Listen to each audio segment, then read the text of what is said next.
Siz bilarmidingiz, homiladorlik bo'lish ehtimoli 30 yoshdan keyin 40% ga kamayadi, 35 yoshdan keyin esa 70%, 80% gacha ham kamayishi mumkin. Hozirgi kunda ekologiya buzilgan hamda bizani oziq-ovqat mahsulotlarimiz buzilganligi sababli tuxumdog' hujayralarimiz zaxiralari kamayib ketgan. Mana eslasak, bizani buvilarimiz, momolarimiz ham haligi 8 ta 10 tagacha tug'gan. Lekin hozirgi kunda ko'rsangiz 30-35 yoshdan keyin homiladorlik bo'lish ehtimoli juda ham kamaygan. Oziq-ovqatlarimizda har xil ximikatlar mavjud.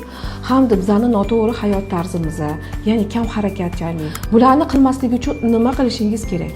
Agar siz 30 yoki 35 yoshdan keyin homilador bo'lmoqchi bo'lsangiz, quyidagilarni qiling. To'g'ri ovqatlaning, vitaminlarni vaqtida qabul qiling, hayot tarzingiz aktiv bo'lsin va har xil yallig'lanish, surunkali kasalliklarni vaqtida davolating.